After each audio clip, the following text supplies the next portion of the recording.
Indonesia dalam bahaya besar.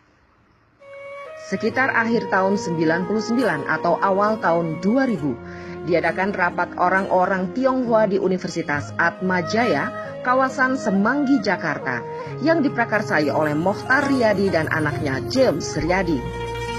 Inti dari rapat tersebut adalah bahwa penduduk di Cina daratan sudah mencapai hampir 2 miliar orang dan membutuhkan suatu negara untuk dijadikan kolonisasi. Strateginya adalah membuat kompleks perumahan sepanjang bibir pantai Laut Jawa. Fungsinya supaya mudah menyelundupkan barang, dan yang paling penting adalah menyelundupkan orang dari Cina daratan melalui laut langsung ke bawah kolong rumah-rumah mereka yang berada di bibir pantai. Rumah-rumah tersebut juga berguna sebagai basis pertahanan bila terjadi kerusuhan nanti. Mereka bisa langsung melarikan diri ke laut dengan speedboat yang standby di kolong rumahnya. Perhatikanlah dan lihatlah bentuk perumahan di Pluit, Pantai Indah Kapuk, Pantai Mutiara, Ancol. Merubah Undang-Undang Dasar 1945, terutama pasal tentang presiden harus pribumi asli, diganti. Cukup hanya dengan syarat bahwa yang penting presiden harus berkewarganegaraan Indonesia, tidak harus pribumi asli. Baru-baru ini, Jawa Pos merilis berita bahwa Indonesia harus waspada karena ada 200 juta tenaga kerja asing asal Tiongkok yang akan masuk ke negara kita.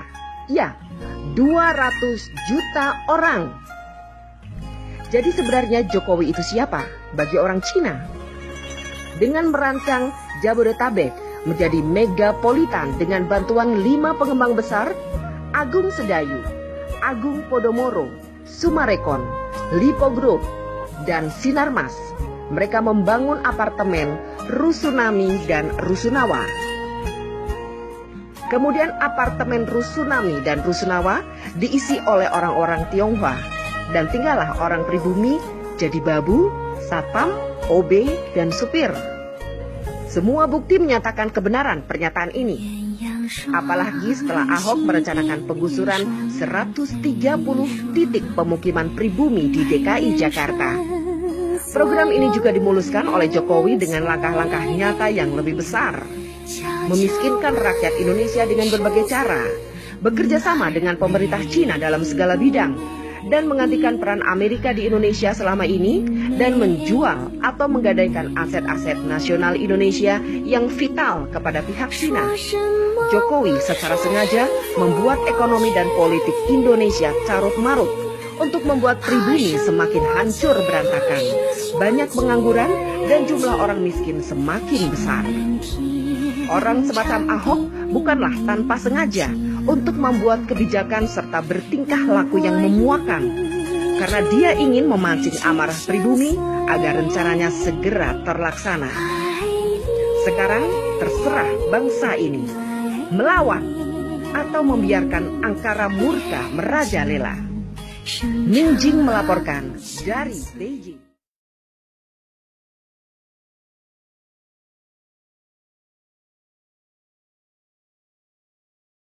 Saya katakan teori dominonya Pak Ali Murtopo.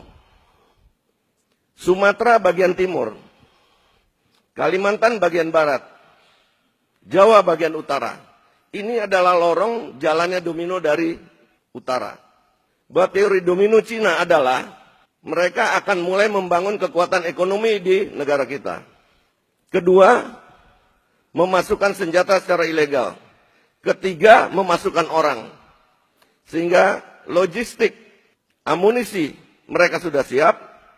Orang datang di sana mau kirim 100 juta gampang aja, kirim sejuta mati dia isi orang terus. Yang penting senjatanya udah ada, logistiknya semua ada di sini. Dan sekarang kenyataannya, kalau kita dari Medan sampai ke Lampung, di pesisir timur itu semua adalah bangunan-bangunan, perumahan, tempat tinggal, maaf, non-pri. Mayoritas. Jawa bagian utara, mulai dari Merak, kita jalan, BSD, kita jalan lagi kemana-mana. Semua mereka sekarang diberikan izin untuk bikin pulau. Jualan apartemen tidak pernah kosong, selalu habis. Siapa yang isi? Dulu saya tanya kepada teman-teman yang itu, siapa yang beli kok bisa laku bener? Oh, dari Bangka, dari Medan. Saya tanya penjabat-penjabat di Medan, Bangka, tidak berkurang penduduknya. Ini dari mana orangnya? Pernah kita sensus tidak orang-orang ini? Jadi saya curiga bahwa di pemerintah kita pernah kemasukan mereka-mereka ini yang menyiapkan satu gerakan mengembalikan komunisme, karena kita ingat tahun 65 itu bukan komunis Rusia. Kita putus hubungan dengan RRC karena mulai dari situ hubungan Bapak Subandrio pada waktu itu. Jadi ada aparat-aparat kita yang pengambil kebijaksanaan di pemerintah, bahkan legislatif kita sudah kemasukan dan sudah mereka bisa memutuskan dan mengambil kebijaksanaan. Ini yang harus kita bersihkan. Dan sekarang lagi anehnya ada yang mengatakan penjabat kita, oh biarkan saja mereka pakai kaos itu yang lambang-lambang komunis atau PKI. Itu mode lagi ngetren sekarang. Ini harus dipertanyakan. Ngerti nggak soal keamanan negara gitu? Kita selalu bicara bahaya laten. Dan saya masih mengalami zaman komunis itu. Tahun 65 saya juga ikut membasmi mereka. Bahwa PKI ini memang OTB, organisasi tanpa bentuk selalu. Dan mungkin di dalam anggota saya ada, di dalam FPI mungkin ada, yang pakai baju-baju kiai sekarang yang mengadu domba dan segala macam jadi dukun, juga banyak. Apabila pemerintah melalui aparatnya tidak bisa menegakkan hukum di negara ini, maka kita bersama-sama akan menegakkan hukum kepada mereka-mereka yang Pancasilais. Terima kasih.